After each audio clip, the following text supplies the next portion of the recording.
오늘 함께 큐티할 본문 고린도후서 8장 1절에서 15절까지의 말씀입니다.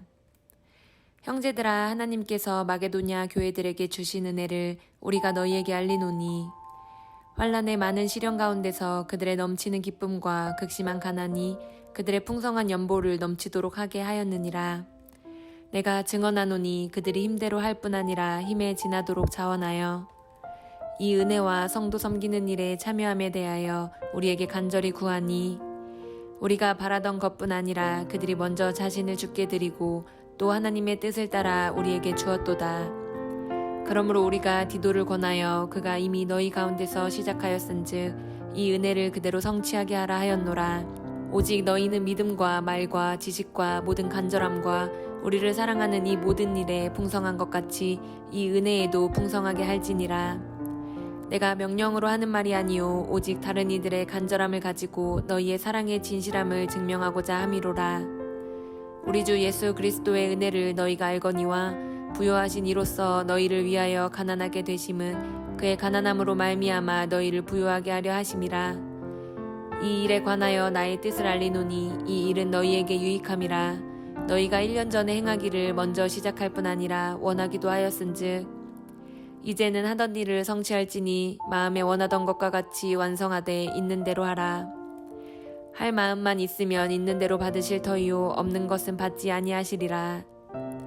이는 다른 사람들은 평안하게 하고 너희는 공고하게 하려는 것이 아니요 균등하게 하려 함이니 이제 너희의 넉넉한 것으로 그들의 부족한 것을 보충함은 후에 그들의 넉넉한 것으로 너희의 부족한 것을 보충하여 균등하게 하려 함이라. 기록된 것 같이 많이 거둔 자도 남지 아니하였고 적게 거둔 자도 모자라지 아니하였느니라. 아멘. 우리는 어제 본문을 통해서 바울과 고린도 교회 성도들의 관계가 다시 올바로 회복되는 것에 대해 살펴보았습니다. 거짓 교사들의 모함과 비방 때문에 고린도 교회 성도들이 바울에 대해 오해하는 부분이 생겨났고 그래서 바울과 성도들의 관계에 균열이 생기기 시작했습니다. 그리고 그 균열은 바울이 고린도 교회에 방문했을 때 크게 벌어지고 말았습니다. 한 성도가 바울에게 대항하며 바울을 심히 비방했는데 고린도 교회 성도들이 누구도 바울을 변호해주지 않고 방관하고 있었던 것이죠. 이에 바울은 고린도 교회 성도들에게 편지를 보냈고 편지를 받은 교회 성도들은 결국 바울의 본심을 깨닫고 자신들의 잘못을 회개했습니다. 그리고 목회자로서 바울의 권위를 인정하고 바울을 다시 따르겠노라 결정했습니다. 그들의 이 태도에 바울은 엄청난 위로와 기쁨을 얻었습니다. 이렇게 서로 관계가 회복되고 고린도 교회 성도들을 향한 바울의 권위가 회복되자마자 바울은 그들에게 꼭 부탁하고 싶었던 일에 대해 다시 한번 당부하는데요. 그것은 예루살렘 교회를 돕는 일이었습니다. 이 부분에 대해서는 이미 고린도전서 16장을 통해 우리가 나눈 적이 있는데요. 당시에 예루살렘에는 극심한 흉년이 들었습니다. 원래 예루살렘 교회 성도들 중에는 가난한 자들이 많았지만 긴 시간 극심한 흉년이 들자 그곳 성도들의 생활이 너무 궁핍해졌습니다. 그래서 바울은 굶주리고 있는 예루살렘 교회 성도들을 도울 프로젝트를 세웠습니다.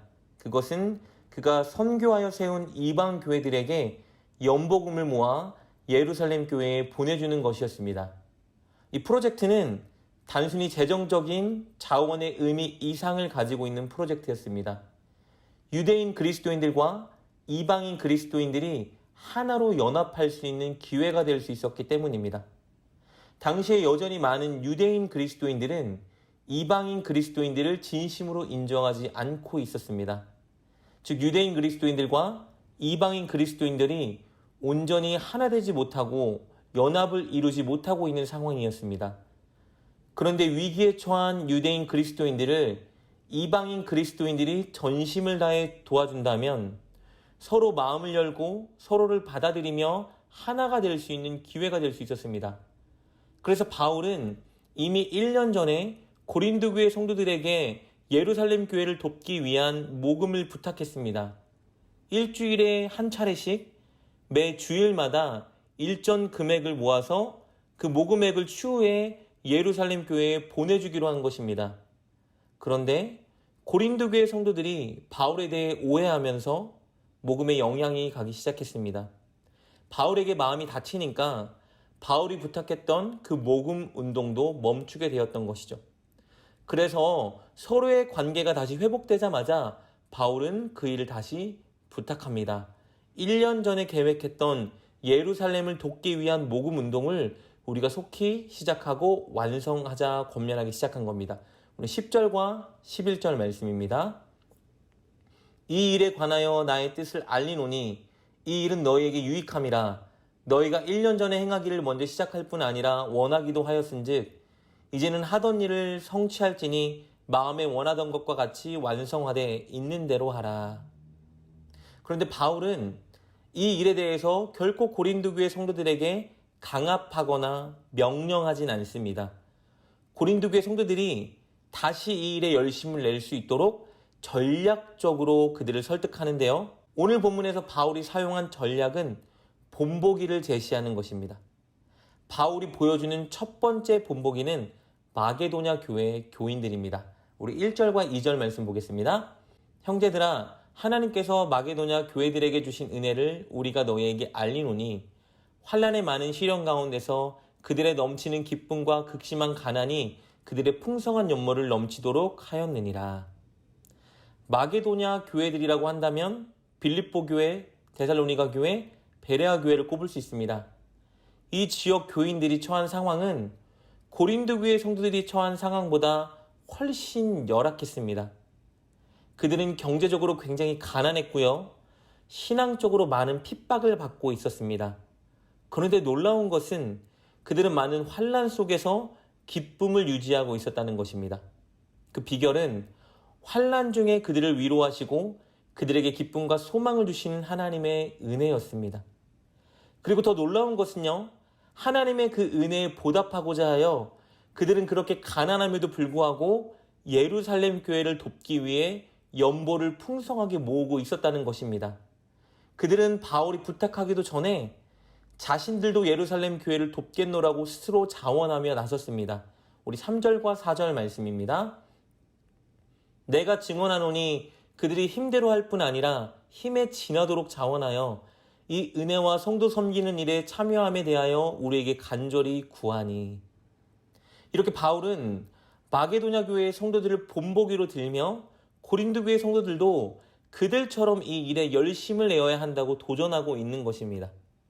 그리고 바울이 본보기로 내세우는 두 번째 모델은요, 바로 예수님입니다. 우리 9절 말씀입니다. 우리 주 예수 그리스도의 은혜를 너희가 알거니와 부요하신 이로써 너희를 위하여 가난하게 되심은 그의 가난함으로 말미암아 너희를 부유하게 하려 하심이라.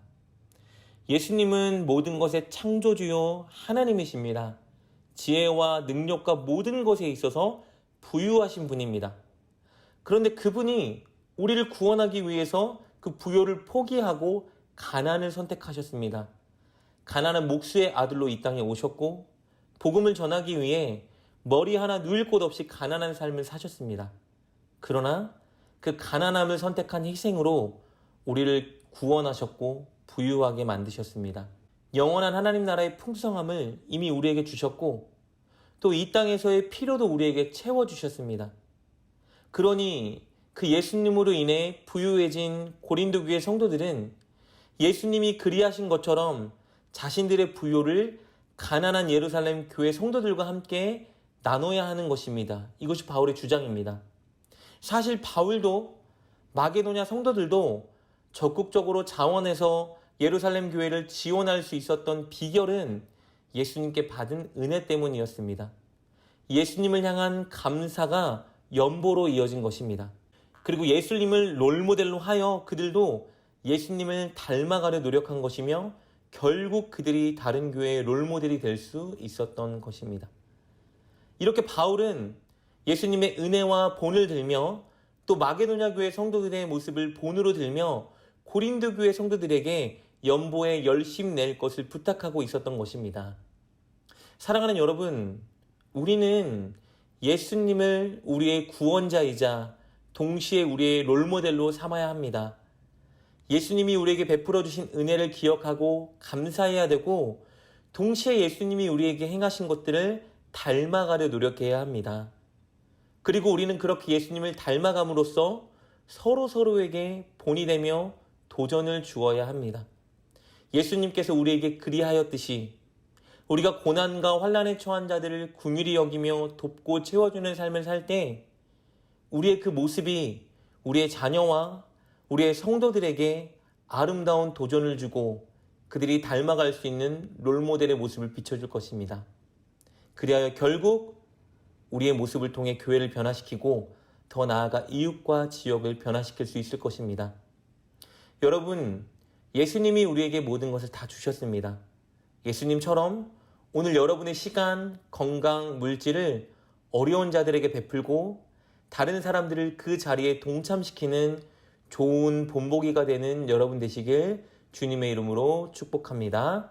기도하겠습니다. 하나님, 부유하신 예수님을 가난하게 하시어 우리에게 풍요와 구원을 주시니 감사합니다. 예수님의 은혜에 감사하며 예수님처럼 살아가는 우리가 되게 하여 주옵소서. 늘 가난하고 없는 자들을 긍휼히 여기며 그들의 필요를 채워주기 위해 노력하는 우리가 되게 하여 주옵소서. 예수님의 이름으로 기도드립니다. 아멘. 오늘 말씀을 통해 깨닫고 결단한 것은 무엇입니까? 그것을 붙들고 하나님께 기도합시다. 그리고 그렇게 실천하며 하루를 살아가는 여러분 되시길 주님의 이름으로 축복합니다.